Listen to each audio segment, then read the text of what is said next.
Bonjour, on va faire des analyses de l'eau. Avec le docteur Cyril. C'est bien cela? C'est parti.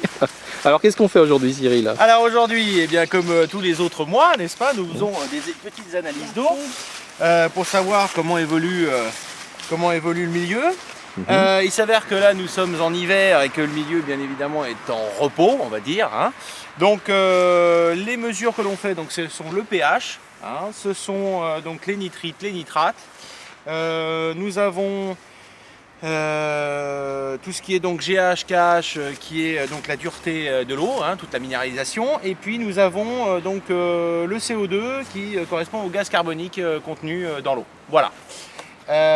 Nous allons prendre aussi bien évidemment la température et nous allons commencer par le pH. D'accord. Alors aujourd'hui par contre, juste pour préciser, on a pour objectif de faire un traitement en fait des boues avec de la craie oxolytique, histoire de faire des tests et vérifier si vraiment ce procédé fonctionne, à une action on va dire réelle, donc ce sera suivi au fur et à mesure du temps.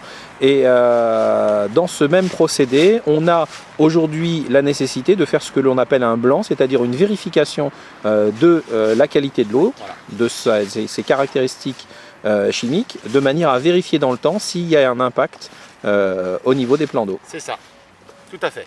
C'est parti, Cyril. Donc nous allons commencer par le test pH, hein, qui est donc un test relativement classique que l'on fait pour l'eau.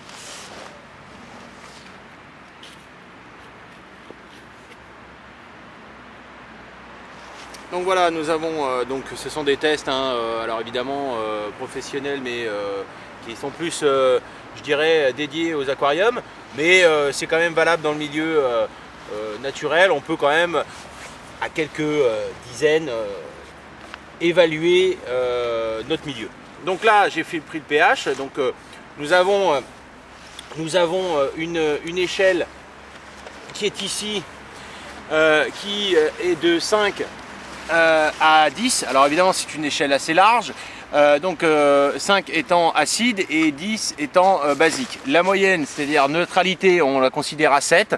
Voilà, et on peut considérer que dans le milieu aquatique eau douce, on est sur des pH variant de 6,5 à 7,5 voire 8 maximum. D'accord, voilà. Tourne un petit peu la plaquette vers moi, que je puisse la voir totalement. Entendu. Donc voilà, donc là nous avons fait réagir et donc nous avons prélevé 5 ml d'eau au bord là, et donc voilà, nous pouvons comparer en fait à peu près la couleur, et on se rend compte qu'on est donc aux alentours de 7,5, donc ce qui est tout à fait normal pour le milieu. D'accord.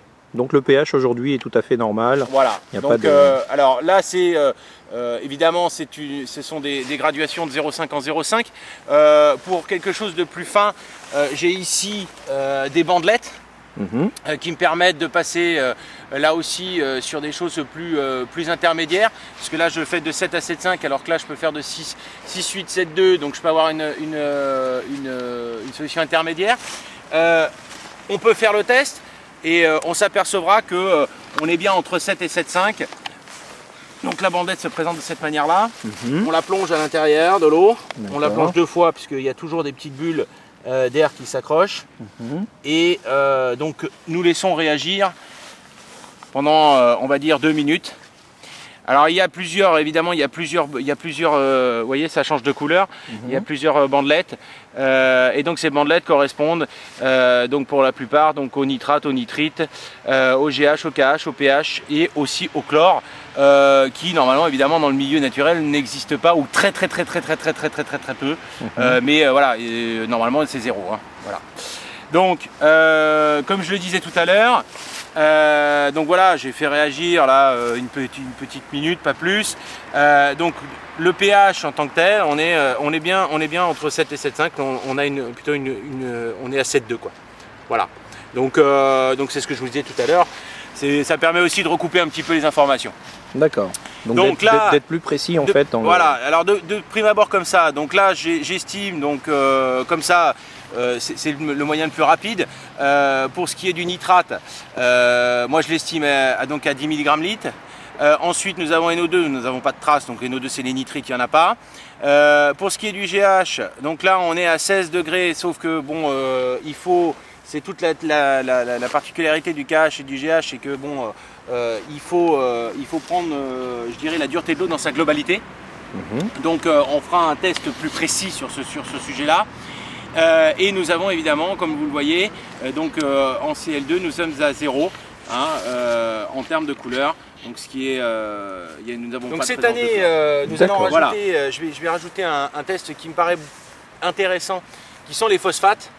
Les phosphates favorisant donc évidemment tout ce qui est la croissance des algues qui ne sont pas forcément très bonnes pour le milieu, mais bon voilà, c'est ces présences-là qui font que je pense que à différents moments de l'année, il doit y avoir de grandes variations. Donc on va tester les phosphates et on ne manquera pas de vous informer sur le sujet.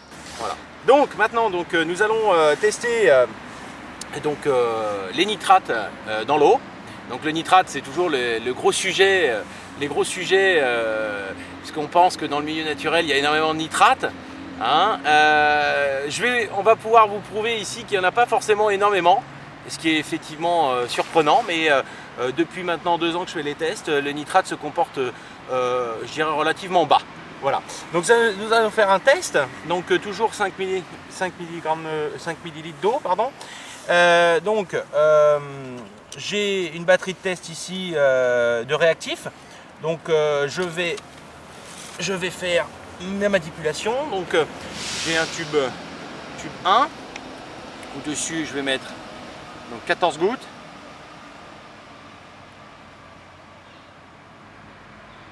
Voilà. Nous avons 14 gouttes de là. Nous allons mettre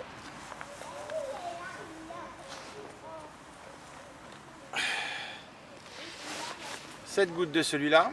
Donc ça, ce sont les réactifs en fait. Oui. Qui te permettront d'obtenir donc une coloration. Voilà, tout à fait. Une coloration.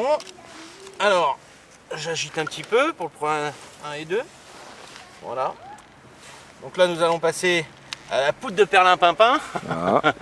Donc c'est de la limaille de fer, c'est pour ça sert de réactif. Donc voilà, on en met un tout petit peu ici. Voilà, pas besoin de grand chose. Voilà. Nous agitons.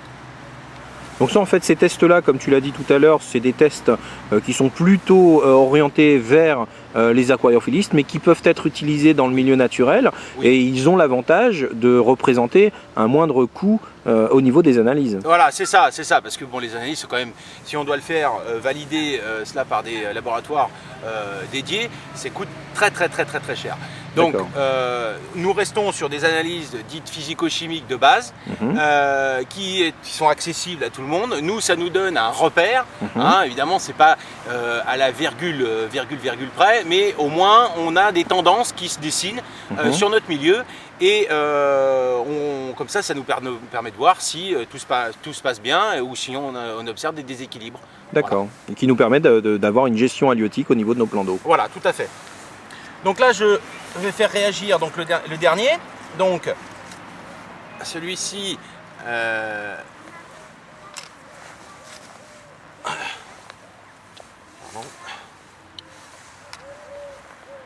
Donc la coloration va se faire. Voilà. Je referme le bouchon. Voilà, et j'agite. J'agite et nous avons déjà tout de suite une couleur qui se distingue, qui est prédominante, qui est plutôt jaune, jaune du matin. Voilà. Donc, normalement, bon, il faut attendre 10 minutes. Je ne vous cache pas que j'ai déjà attendu plus d'une fois 10 minutes. Il n'y a pas forcément énormément de changements notoires. Donc, pour vous montrer donc, la façon dont ça se passe, voilà, vous avez ici une échelle graduée, donc de 0 en jaune, 12, 5, 25, 50 et 100. Donc là, nous sommes environ à une dizaine de milligrammes litre.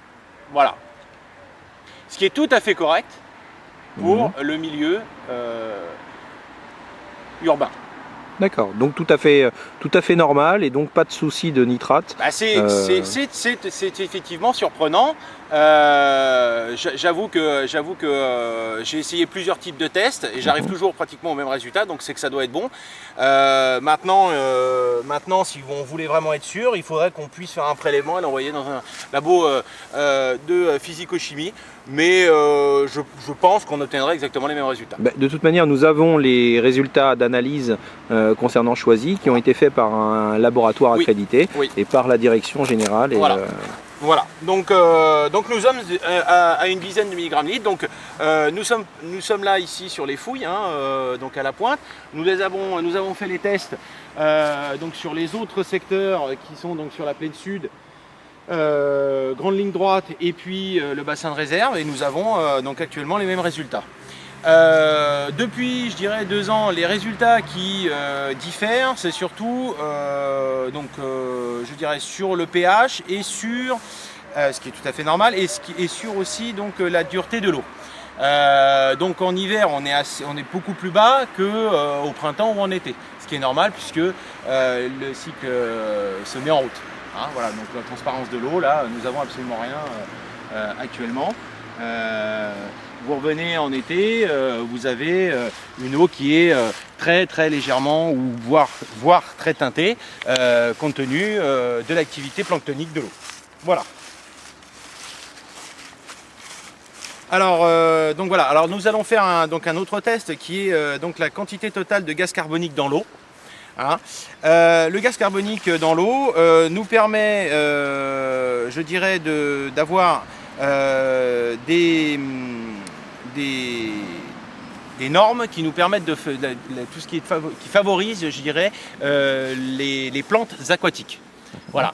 Alors, pour vous donner je dirais un niveau, on va dire qu'entre 0,5 et 1 mg par litre, donc c'est pas adapté pour une croissance saine des plantes, et une concentration entre 5 à 15 mg litre, donc ça favorise le développement des plantes. Voilà, donc et bien évidemment quelque chose qui est beaucoup plus élevé, là ça peut devenir aussi toxique pour les poissons, il faut le dire. Alors c'est aussi un paramètre qui dans le temps, et selon la saison, varie énormément. Et elle varie aussi le jour et la nuit. Donc je vais faire le test. Voilà. Alors on y va. On y va. Donc. Voilà, 5 gouttes du réactif 1.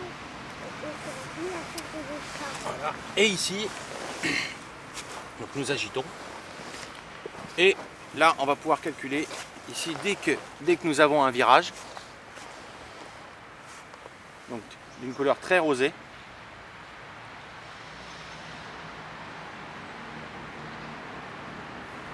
Voilà, ici, la première goutte, ça n'a pas véritablement eu de virage.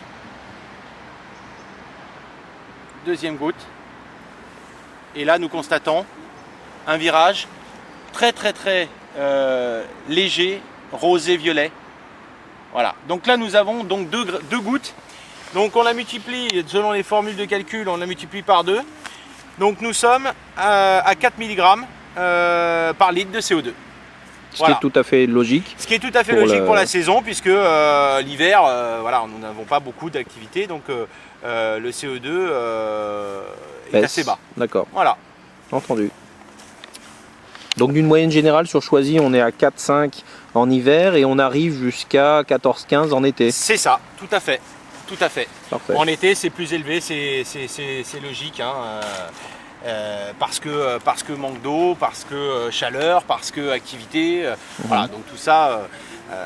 Donc évidemment, ça a une interaction sur le milieu. Les plantes aquatiques sur le bassin, il y en a beaucoup. Il y a beaucoup de variétés. D'ailleurs, c'est peut-être un projet aussi à faire, peut-être de recenser tous les types plantes d'algues aquatiques hein, pour savoir un petit peu comme on a fait pour les invertébrés. Donc voilà, je dirais que c'est relativement positif de ce côté-là. Concernant les algues aussi, les possibilités de transmettre une algue à une autre, il y a aussi la navigation. C'est-à-dire que des bateaux qui viennent d'autres endroits et qui ne sont pas suffisamment nettoyés peuvent apporter des algues d'autres plans d'eau. Alors, oui, si nous sommes en milieu navigable, effectivement, ça peut se faire. Là, nous sommes dans un milieu fermé. Hein, à savoir que donc dans le temps ici c'était relié avec la Seine et que je pense que les espèces que l'on peut trouver sur le plan d'eau seront les mêmes que l'on peut trouver dans la Seine. Voilà. Entendu. Pour ce qui est des espèces dites un petit peu nuisibles, cyanophycées, algues filamenteuses, etc. De toute façon, quel que soit le type de plan d'eau, il y a toujours un petit développement à un moment, et c'est surtout au printemps, suite à l'explosion de la température et du mécanisme, mais ça tend à se réguler au fur et à mesure. Voilà. Ce qui peut être modifiable, c'est effectivement des apports, trop de nitrates, des phosphates, des choses qui font que ça va développer plus une algue qu'une autre et celles qui évidemment sont un peu nuisibles, toujours sont favorisées. Et nitrates et phosphates, ça peut venir d'où? À partir du moment où on n'en a pas décelé aujourd'hui dans le cadre de nos analyses, d'où peuvent provenir cet afflux de nitrates et phosphates d'après toi? Nitrates et phosphates, bon, globalement, on va dire que il y a les engrais, hein, tout ce qui est engrais, éventuellement rejet domestique, directement dans le milieu. Ici, moi j'ai pas constaté, je dirais, d'engrais, de problèmes d'engrais ou quoi que ce soit, même si je veux dire il y a du drainage avec la pluie, alors ça peut être ponctuel, mais elle peut être facilement assimilable régulièrement par le milieu.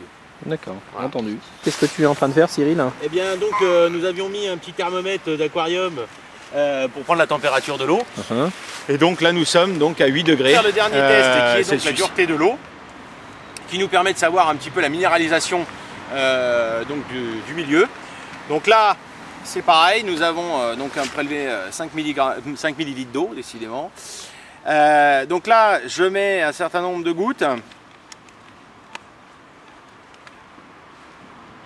Donc voilà, nous sommes de cette couleur là qui va être rouge orangé et nous devons passer au vert. D'accord. Donc là je vais compter moi toutes les gouttes et vous allez voir un virage. 7.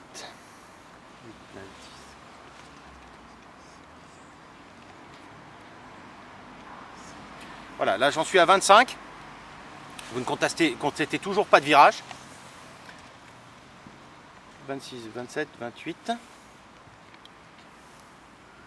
29, 30. 30. Et voilà, vous avez le virage. Donc nous considérons que nous avons 30 mg litre en GH. Dans le milieu, donc ce qui est effectivement encore logique pour la saison, puisque nous avons une moyenne sur choisi de 40, qui est avec des pointes jusqu'à 45 voire 47 selon les endroits. Là nous sommes environ à une trentaine de milligrammes litre. D'accord. Voilà. Ce qui reste dans la norme en fait. Oui, c'est ça, tout à fait. Mais nous sommes quand même relativement bien minéralisés. D'accord. Voilà. Bah écoute, merci Cyril pour toutes ces informations et le temps que tu as passé pour ces analyses et toutes les informations que tu donneras bien sûr aux pêcheurs. Merci. Merci docteur Cyril. Au revoir. Au revoir.